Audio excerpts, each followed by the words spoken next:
among policymakers and think tanks alike. And the latest to even get a lot more people concerned is the decision by the opposition MPP to ask presidential aspirants to pay 4 million Ghana cedi Party Development Fund. That's in addition to about 500,000 cedis filing fee, among other costs that are associated with being part of the political system.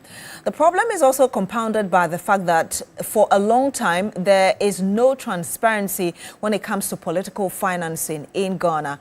That is what we want to talk about tonight and see the way forward as regards recommendations. Hello, good evening and welcome to Agenda. My name is Beatrice Adu. And tonight, like I just told you, we're delving into the issue of political financing and whether or not even the sources of funding that politicians and their political parties get are in the interests of the country. How do we probe all of those? I do have on the panel with me Professor Beatrice Adu. He's senior lecturer and newly elected member of parliament for Tamale Central. Good evening to you, sir. Thank you so much for joining us on Agenda. Thank you so much, Beatrice. Of course, I have on my left side as well, Madam Gloria Oforibuedu. She's a private legal practitioner. Good evening to you as well, ma'am. Thank you again for joining us on Agenda. Welcome.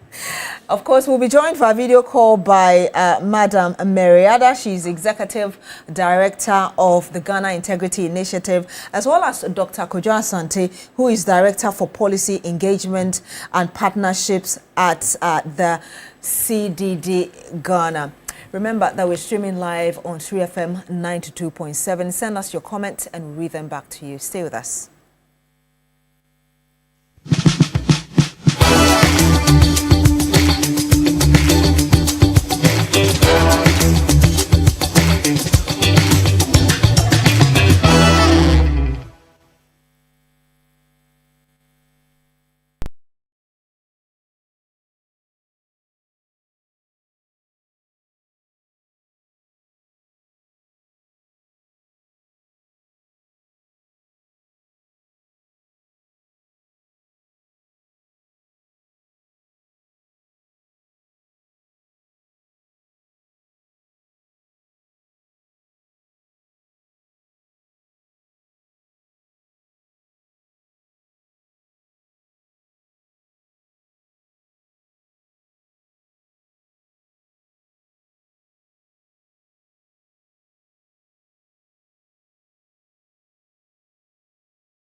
And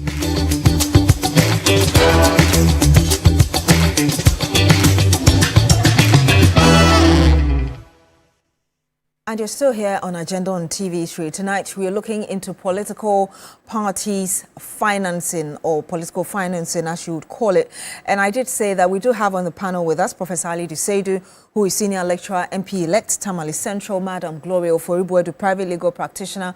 We're joined via video call as well by Dr. Kojo Asante, who is Director for Policy Engagement and Partnership at the CDD Ghana, as well as Madam Mary Ada, who is with the Executive Director, Ghana Integrity Initiative, which is the local branch of Transparency International.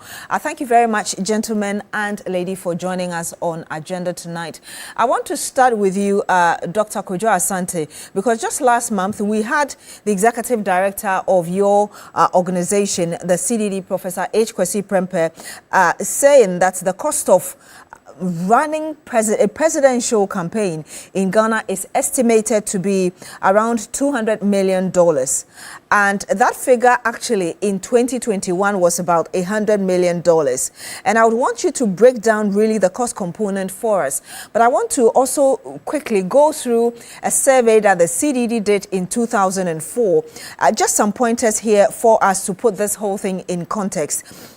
Some of the things you found from the survey you did, both elite and the masses, was that about 51% of people talked about or complained about a lack of adequate funding, corruption, which represented about 47%, internal party conflict representing about 32%. We still do have that now, and lack of adequate personnel, 28%.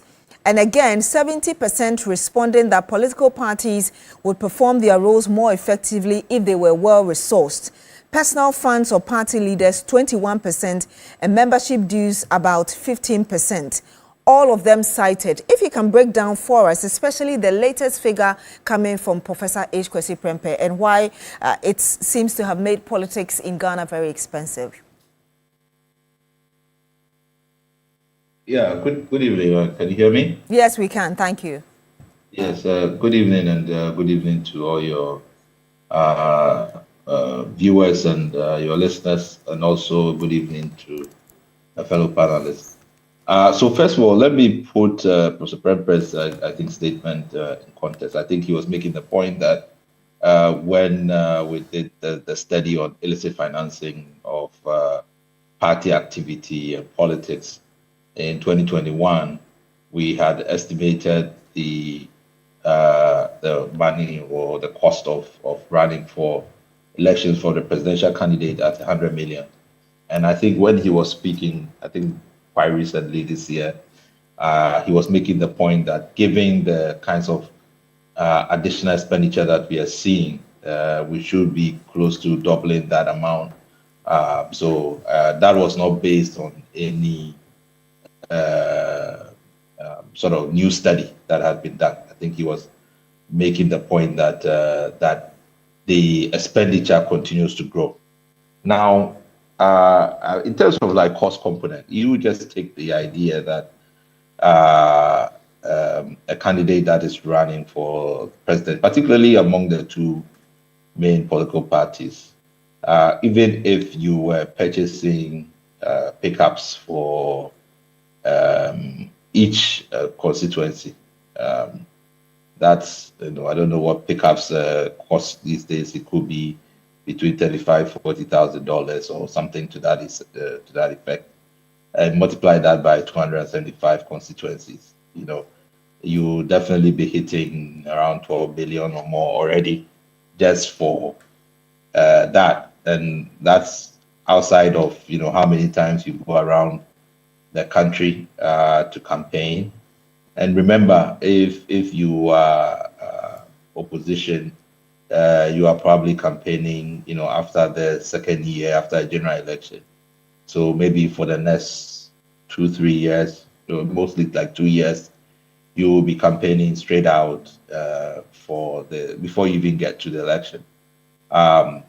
If, for example, you take the two main sort of MPP candidates, aspirants, who have been going since the last election. So you take Honorable Kennedy Japon, you take Dr. Baumia, who went through primaries. Last must have been 2023 or so. But before then, they needed to sponsor even polling station executives all the way through to constituency executives, regional executives, national executives, to be able to, influence what kind of electoral college that will eventually select the flag bearer of the party. And that's a lot of money to do that, and to go through all of that, do the party primaries, go and fight a general election, and then just less than a year later, you are having to do another internal party primaries, and then if one of them become or whoever becomes the flag bearer would have to be campaigning for 3 years. So I mean, we are completely getting out of anybody that comes out of that kind of electoral cost. Anybody that's elected or selected from that kind of electoral environment, that person owes a lot of people, and to then expect that this person then would be able to fight corruption, try to deal with procurement abuses, try to all the things that anybody that is supporting that person would be demanding that they get recompense for their investment in the aspirant.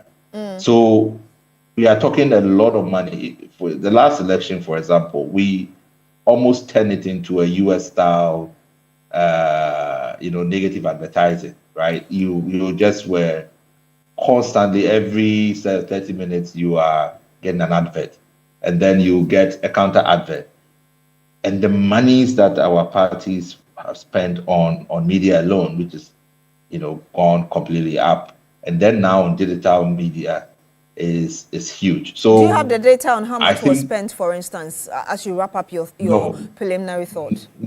No, we don't have. So I mean, those are things that we continue. We and Mary can speak to that we were trying to collect some data on abuse of incumbency, and then also media expenditure.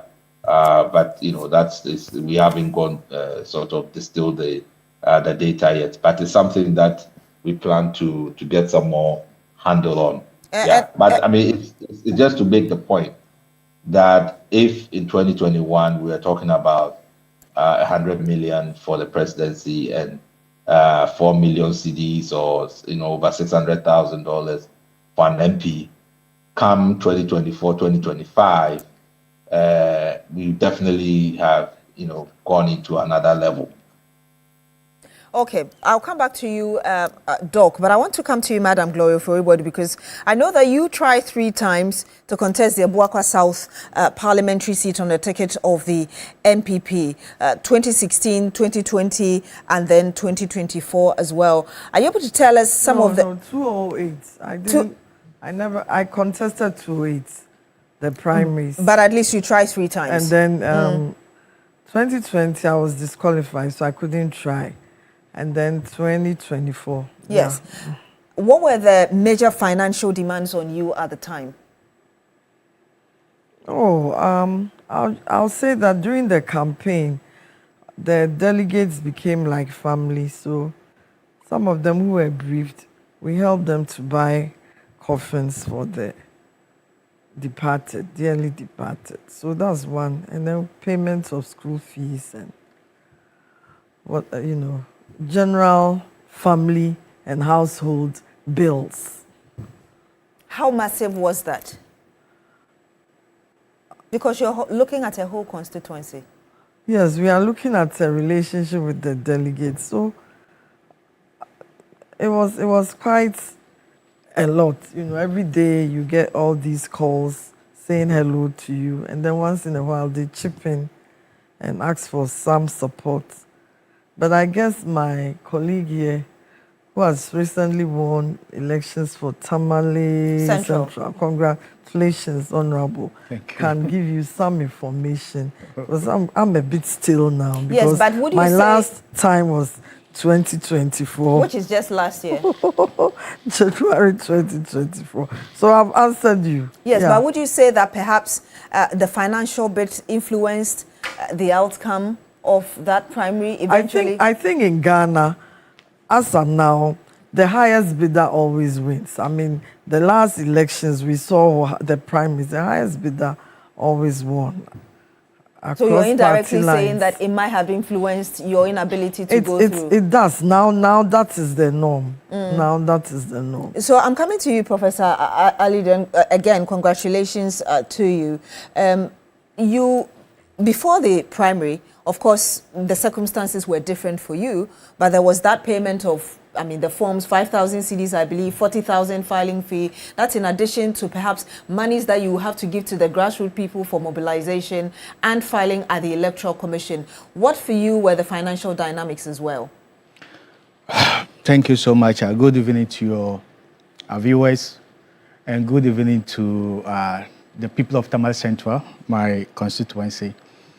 I think, first of all, I want to start with the background that democracy is very expensive. It's an expensive enterprise, one. But two, politics and money is like Siamese twins. They are conjoined at a very critical point that if you are not careful and you want to separate them, you may undermine the entire democratic processes. But if you leave it to continue maybe in a certain direction, it could also cause a lot of harm. Now, politics is expensive in the sense that, specifically democratic or electoral politics, in the sense that the average voter is increasingly becoming more expensive to reach. And every election have cost dynamics or implications, including the fact that in our electoral politics now, we have to provide security. Provision of security for elections is very expensive. Who has to provide that? Definitely the state. Okay. Two, we build capacity of electoral officers that we use. And you know our electoral commission mostly relies so much on what? Part-time or temporary workers to be able to do that. We also remunerate those who do the work. And we are now in a digital world where digital infrastructure is also required. So all these things largely makes elections technically more expensive and our democracy.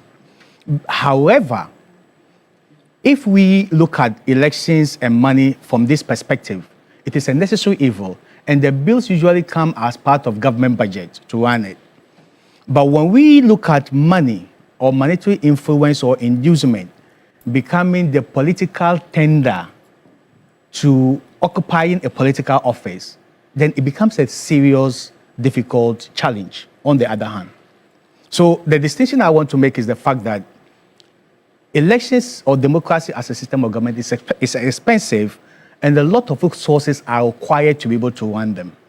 But the other bit of it is that where monetary inducement or influence or people's pockets becomes the political tender for them to occupy political office, it now becomes an offense and a crime, and a very difficult challenge that we must deal with. Over the years, the triggers of monetization in our politics, in the second way that I have defined it, Which is actually the concern of a lot of people. Fantastic. Is the fact that it's a demand and supply thing, to be honest with you. In most cases, maybe the electorates will demand it, and the politician or the office seeker is often willing to also supply. You have gone through the system yourself. How bad is it in terms of the electorates themselves demanding? And you also, of course, your circumstances are different, willingly wanting to give because you want to be elected as the member of parliament for an area. I think the issue of monetization in our politics has been a canker that has been with us for a very long time, not specifically on my campaign. And if you look at the work that the CDD and the Westminster Foundation for Democracy did, it points to just what my colleague has referred to. But I think the idea has to do with the fact that it is an issue of demand and supply, one, but also two, one of the serious drivers of this monetization has to do with what? Our delegate system. You know, we run a very narrow elections before the major elections.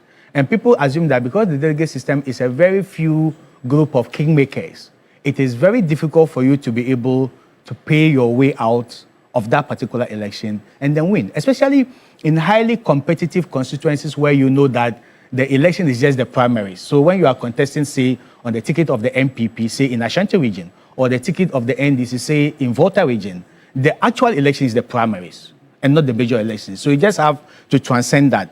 But there's also the idea that we have technically an election overload in our body politic, the electoral cycle overload. Like Kojo mentioned, you start with branch elections, you move to constituency level elections, you move to regional level elections. So even the primaries, because if I have an intention of contesting for a flag bearership in the political party, my electoral victory starts with who becomes what? The polling station officer or the branch executive of my party. And it rises up to who becomes what? The ward coordinator or the constituency executives, up to who becomes what? The regional executive and the national executives, because they all have a role to play. So all of them will have to be sorted financially. That's what you're saying? Not in all cases, but in majority of cases, the issue has to do with the fact that you want to win. And some of the delegates may demand that. And if you have your offer, where that becomes the norm of the game, it becomes very difficult for successful democracy to triumph. I want to ask you this before I get the preliminary thought as well of Madam Mariada, and then we'll move on to really what we need to do to fix the problem. You talked about the fact that we have a delegate system that seems to kind of force people to behave in a particular way, i.e. being corrupt to pay their way out of the... in order to become what they want to be politically. But we also have electoral college in US, so it's not just Ghana that is, has that kind of privileged individuals who are going to select somebody. I didn't say the delegate systems leads to people being corrupt. I said the delegate systems creates the impression that if you are able to win, especially in a highly competitive elections where the major election is the delegate or the primaries, then people see that it is very easy for you to be able to pay just a few group of people, if that's what they demand and you can afford, to be able to win. But the idea is that some political parties in this country even propose the reform of what? Expanding the electoral college system because they think the fewer the merrier. Or because they are very few, it's very easy thinking that you can pay them off. If it's a very large board of people, it becomes very costly to be able to do that. And you either stop doing it or you have to spend so much money to be able to do it. So there have been reforms in the past that seeks to expand the delegate system, even take out completely the delegate system, and allow the entire membership of the political party to vote in the primaries. And then subsequently, when you win, then you go and contest the elections. The challenges that has often associated with reforms like that is the fact that it makes the cost of elections very, very expensive, especially where it is in the competitive election. The first amount of spending you have to do is to try to win the primaries. And if the primaries is not a restrictive kind of processes like the delegate system, it means you are paying all your party members who are in good standing and are qualified to vote. Then after that, you now go and contest the main elections and you have to pay the entire constituency members again. So it doubles the cost of running elections. That has been the bane of reforms like that has been pushed in the past. But the understanding is also that if the delegate system is very narrow, it makes sense that people are able to pay them if they want to do that, to be able to emerge winners for the as parliamentary candidate and eventually contest the elections. So it's a kind of two-way game. The cost. So do we have to accept that politicians are willing to pay twice the cost of winning primaries and also national elections? If they do that, how are they going to pay back the cost that they have incurred? And that is tied to the issue of governance system and the kind of corrupt practices that usually emerges in a democracy. So there's a kind of relationship between the amount of money that is spent in winning a political position and then the likely practices that people who have eventually emerge victorious are likely going to engage in to be able to offset the debt that they had incurred. And I will come back to you on that because I want to get the thoughts of Mariada, but I'm not sure you answered the question about how bad the situation is, because prior to you becoming a politician, and you are still lecturing actually, you have a lot of knowledge in this field as well. How bad is it? I just wanted to get your... It is bad, Beatrice. It is very bad. Madam Mariada, let me get your thoughts so far on what you yourself, Transparency International, Ghana Integrity Initiative, you've been able to gather. And Dr. Kojo Asante was earlier saying that the two institutions were even trying to find out how much it costs politicians and political parties, even in the last election alone, just on media adverts. Thank you very much, Beatrice, and good evening to your viewers and listeners across the country, and also to say good evening to the other panelists, and congratulations to Prof. I would say that quantifying it, these are averages, as Kojo has mentioned, and we have tried in various elections to document abuse of state resources. Also, in 2024, we added the element of trying to document the cost elements, looking at the various instruments that are used for elections, the logistics as well. So we're looking at the various paraphernalia, including the T-shirts and others, which were documented, and also campaign events and rallies. It is still work in progress, and as Kojo has indicated, we stalled because of some challenges, but it's work that we are going to finish, because this is a topic that is topical for Ghana and also very important for the international stage. It has become a discussion that we cannot run away from, listening to Kojo, listening to Prof and Auntie Gloria. We need to all do something about this, and we need to do it as quickly as possible. Because the fight against corruption, I believe, without a doubt at all, is incumbent on resolving the issue around political financing, particularly where monies come from, to ensure the prosecution of the various campaigns by the political parties and also by the various candidates. Transparency International has, in this regard, done a lot of extensive work collating information from across the globe. And I can say authoritatively that many countries in Africa and also across the globe have similar challenges, but maybe varying in their manifestation. And so there is the development of a recommendation or recommendations that we believe all states should pay attention to when it comes to the fight against corruption, particularly tackling this monster of campaign financing. We cannot belabor this point whatsoever. The linkage has been established. It is so very clear. And so I was thinking the way Prof was trying to get out of the discussion on how bad, but he came to it that it is very bad. I think you push him to agree that it is very bad.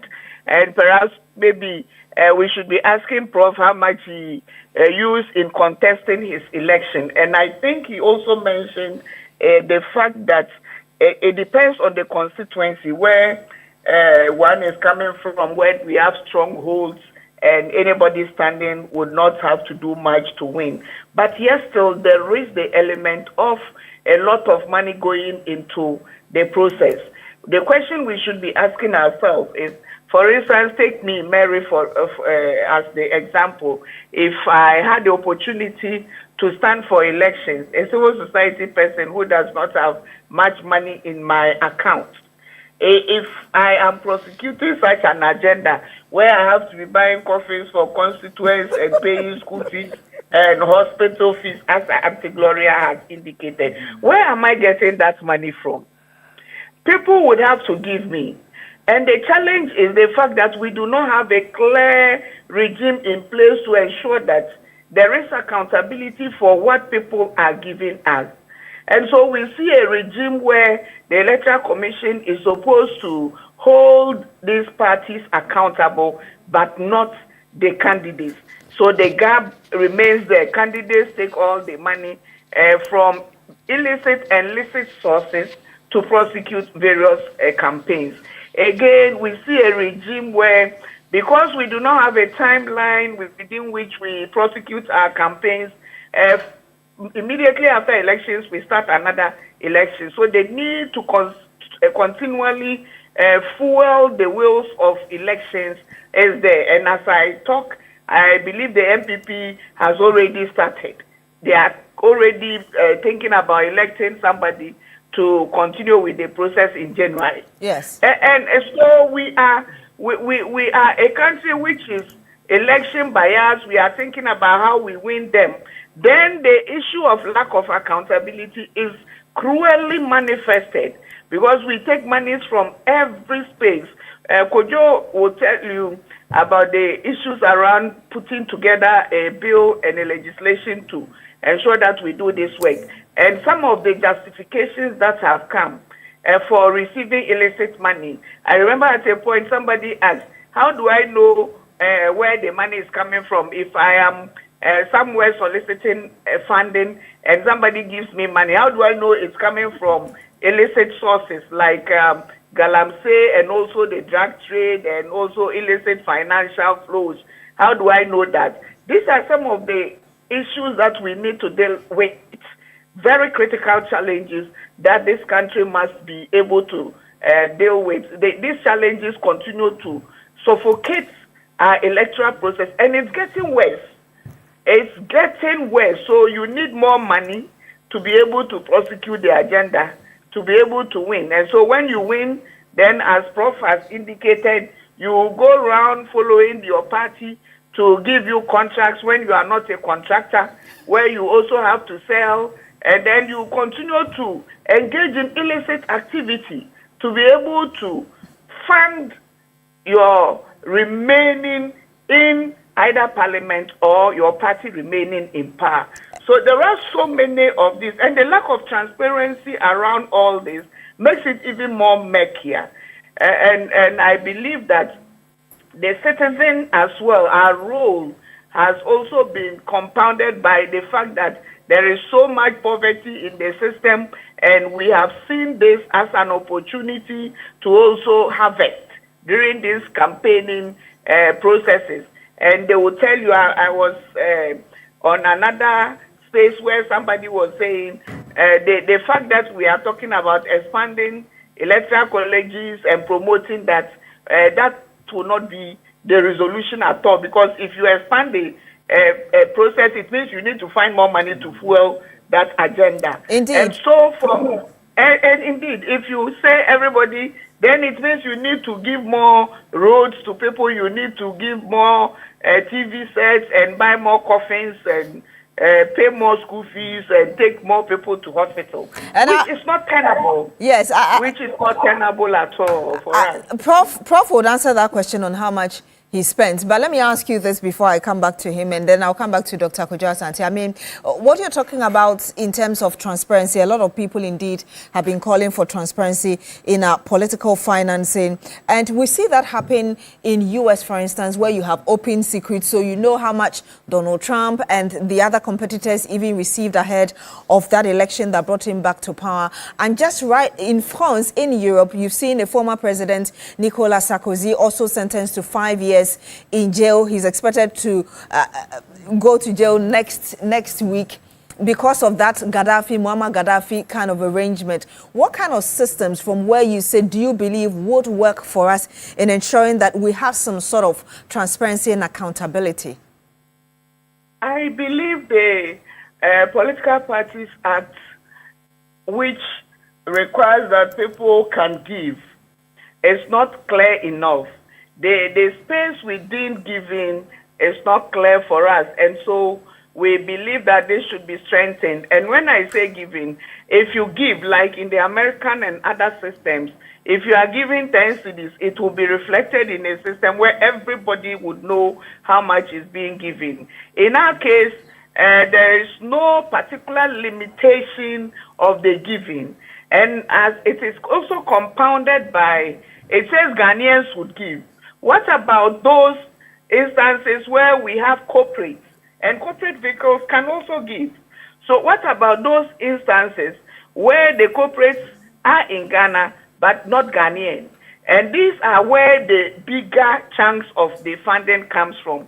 So we need a vehicle in place that helps us to be able to, at every time, be able to document and also share with the people of Ghana how much, for instance, the NDC is making, how much Professor Adu is making when it comes to soliciting for funding to prosecute his campaign. This should be very visible, and the Electoral Commission or another body that is superintending over the issues of promoting transparency should be allowing us to see on a daily basis. It is critical that at this point, the people who want to lead us must be willing and ready and available to be public officers.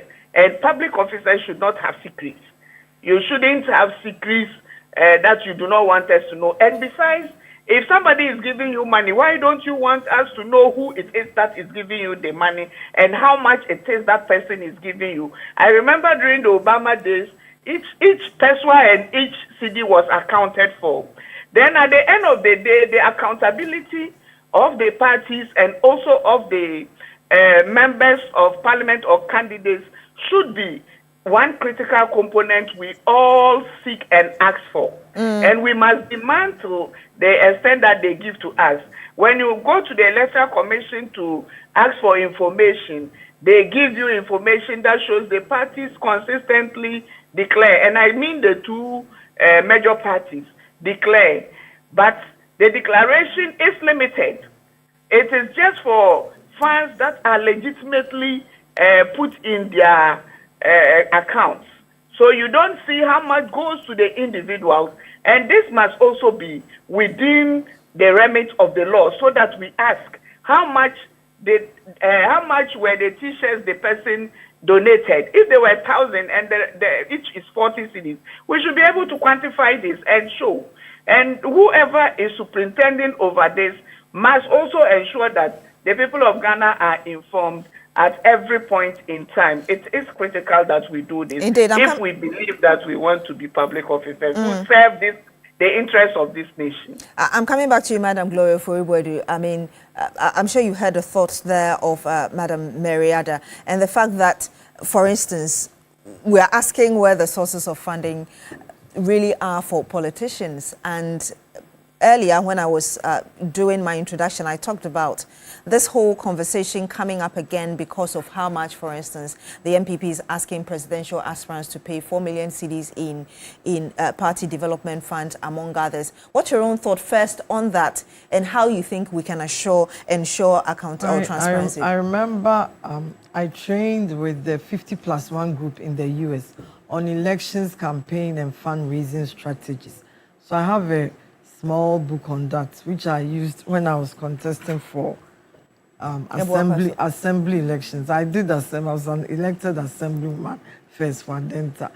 Now, when it comes to elections, the purpose for most persons who stand for elections is to improve the livelihood of people they represent. And so, in order not to, in order not to limit people who have competences to raise funds to contest elections, there are opportunities given for them to reach out to families, friends, acquaintances, people in their circles to support them. I did that for the assembly and for all the elections I tried to contest. Now, when you look at our laws, the, the People's Representation Law, the PNDC, it's a PNDC law, and also the Political Parties Act of 2000. There are various guidelines and regulations. With the Political Parties Act 2000, there are even provisions for parties to declare their assets and also to account to the Electoral Commission. I believe that it would be, in order to, not be suspicious and not to think they are illicit, or not to imagine or not to speculate, it would be important that the Electoral Commission's holds party accountable to these assets declaration and also accountability. Unfortunately, in areas like the UK and even the US, where government also supports a lot of party activity to sustain democracy, in Ghana, I don't see that happening much. I know that a few people have called for that. Some time ago, government gave ladder cars to some parties. I don't know, I stand to be corrected if it's still going on. And so the UGMs and all had some ladder cars. But now I don't know. But if government were to play a dominant role in sponsoring political parties and political activity, that could also be a good guideline for accountability and the assets declaration and compliance. Is that what you're asking for? That's what I'm recommending. But I'm not sure you answered the bit about the 4 million cedis as proposed to the presidential aspirants within the MPP. What do you think about that, looking at the sources? I'll say that when it comes to, unfortunately, government is not much involved. But when it comes to these, electoral operations, we realize that the candidates really get involved with financing. For example, in 2023, remember the then candidate, Mahama, now our president, offered 40 cedis for travel and transport, TNT, for all delegates. I don't know how much or how many delegates we have, unless we go by the polling station of polling stations in Ghana, about 40,975 as of 2024. So at that time, all of them were going to benefit from TNT of 40. I'm asking about the party. I'm telling you that it happens all the time. I'm asking about the party asking presidential aspirants I'm saying that to pay it's 4 always million. done because there's always some form of legitimate concern. For example, I gave you the example of candidate Mahama offering 40 cedis for travel and transport to all the delegates. No, because so some delegates... Forgive me, Madam Glory Furibodi. So these are two different things. I'm asking, for instance, MPP... I'm answering your question. I don't think I'm getting the answer. Are you asking the question about MPP alone No, political parties? Because you are part of the MPP, I only ask you... I'm here. I'm just telling you that the answer is yes, because all political parties have, because government is not involved, they always have to find some way of helping with legitimate means. And I've given you the example of then candidate JDM offering 40 cedis, only 40 cedis for TNT for all delegates. You can imagine the quantum if you calculate 40,975 polling stations in the country. I think that is quite. I'm saying that. So I look at the issue of TNT, then the issue of what? No. Travel and transport, the issue of feeding, the issue of security costs, which you just... Why are you saying no? You asked me a question. No, forgive me. But what I'm trying to say is that... you don't want me to answer. You're not answering the question. What I'm asking is that this money, which Professor Ali Disedo also alluded to, exactly, is that you give... These are the candidates who are given to the delegate.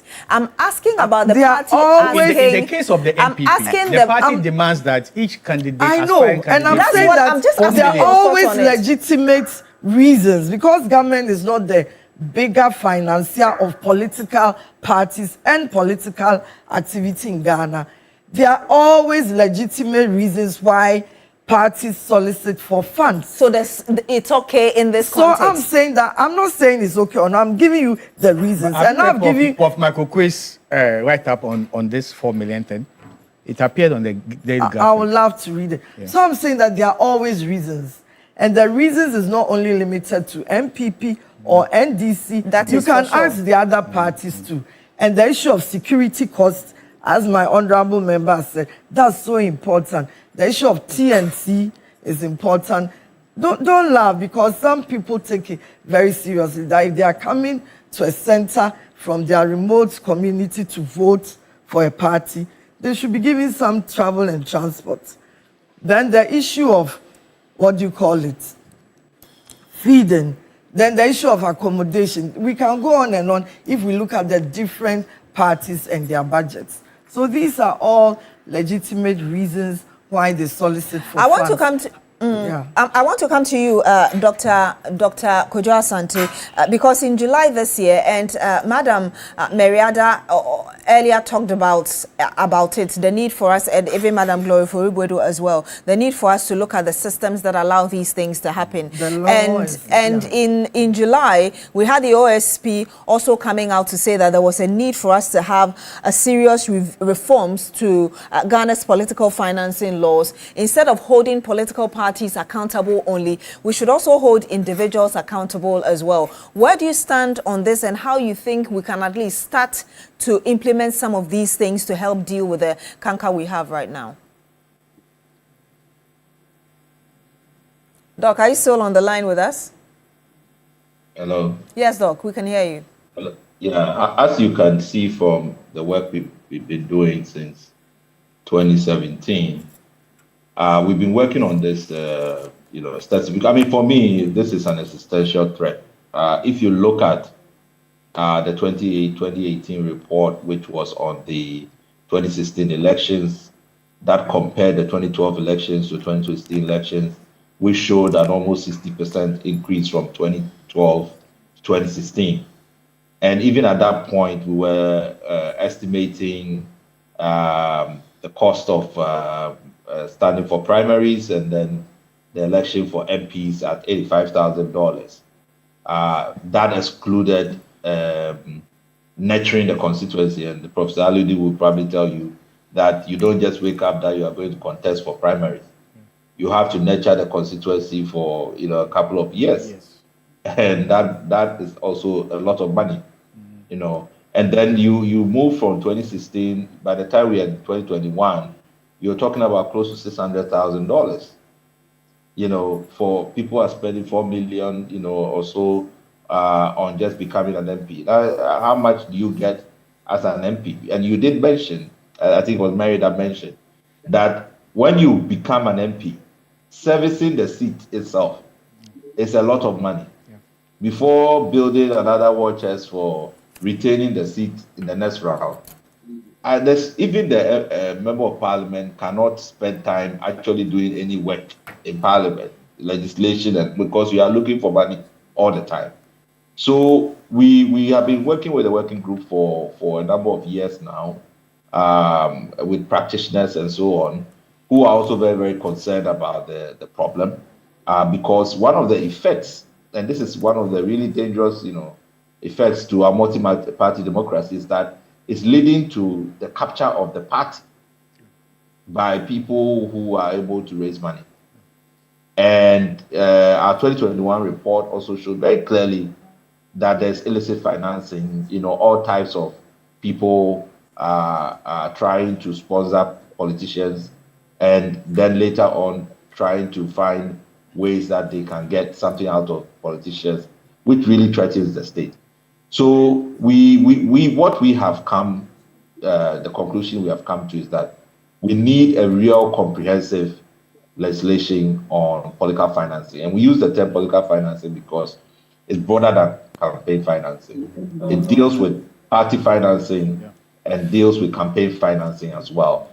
And we've already drafted a model law that we are trying to engage the Attorney General to look at, so that we can regulate, this sector. Because without that, you cannot really talk about multi-party democracy. I mean, because I really talk about that democracies are expensive, and particularly electoral democracy.